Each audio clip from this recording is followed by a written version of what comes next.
राधे राधे। भक्तमाल में राजश्री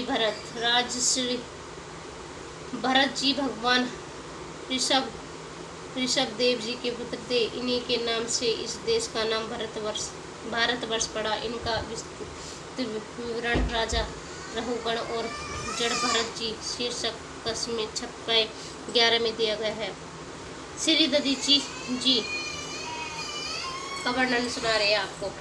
एक बार की बात है, देवराज इंद्र अपनी सभा में बैठे थे। उन्हें अभिमान हो आया कि हमें तीनों लोक के स्वामी हैं।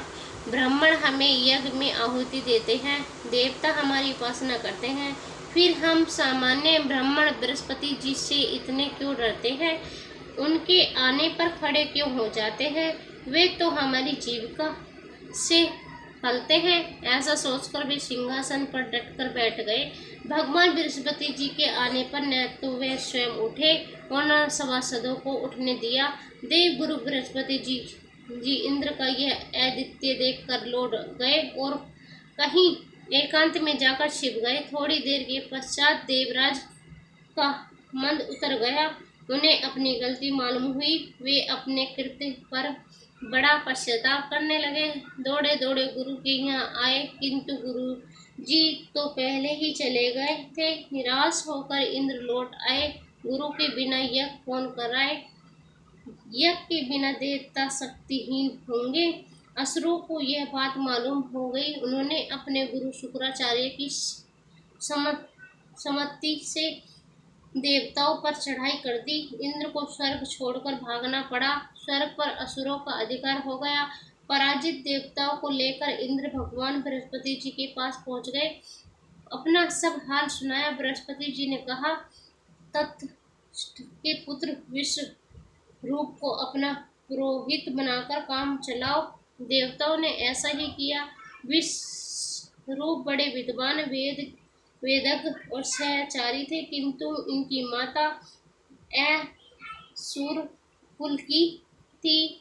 इससे ये देवताओं से छिपकर असुरों को भी कभी कभी भाग दे देते थे। इससे असुरों के बल की वृद्धि होने लगी। इंद्र को इस बात का पता चला।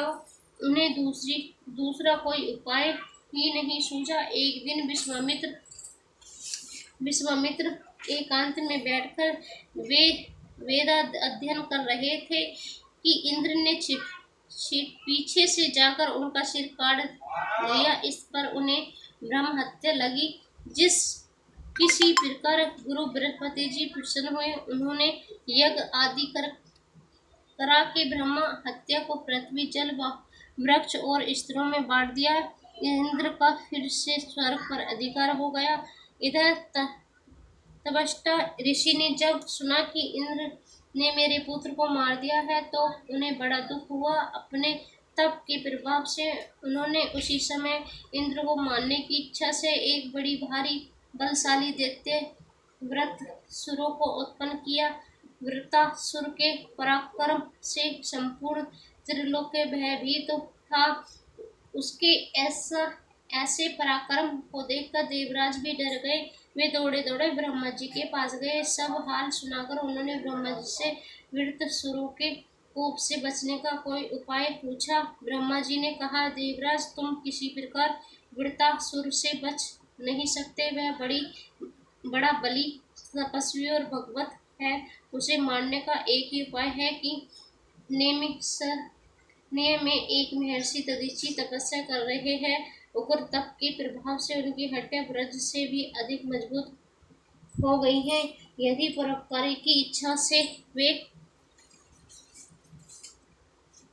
अपनी हड्डियां दे दे और उनसे तुम अपना वज्र बनाओ, तो वज्रासुर मर सकता है।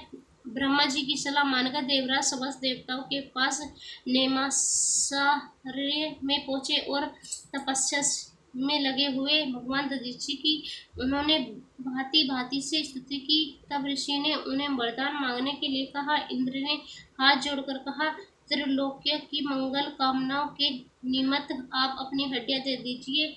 महर्षि दधीची ने कहा, देवराज, समस्त देहधारियों को अपना शरीर प्यारा होता है, स्वेच्छा से इस शरीर को जीवित अवस्था में छोड़ना बड़ा कठिन होता है, किंतु त्रिलोकियों की मंगल कामना के निमित्त में इस कामना को मैं करूँगा। मेरी इच्छा तीर्थ करने की है। इंद्र ने कहा, ब्रह्म समस्त तीर्थों में यही यही बुलाए देता हूँ। यह कहकर देवराज ने समस्त तीर्थों को नेमसालय में बुलाया। सभी ने ऋषियों की स्तुति की। ऋषि ने सब में स्नान आचमन आदि किया। वे समाधि में बैठ गए।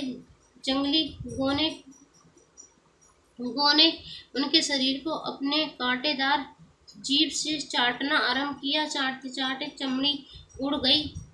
तब इंद्र ने उनकी तपपूत रीढ़ की हड्डी निकाल ली। उससे एक महान शक्तिशाली तपोमय दिव्य वज्र बनाया और उस वज्र की सहायता से देवराज इंद्र ने वज्रासुर को मारकर त्रिलोक की संकट को दूर किया। इस प्रकार एक महान परोपकारी ऋषि के अद्वितीय त्याग के कारण देवराज इंद्र बच गए और तीनों लोग सुखी हुए।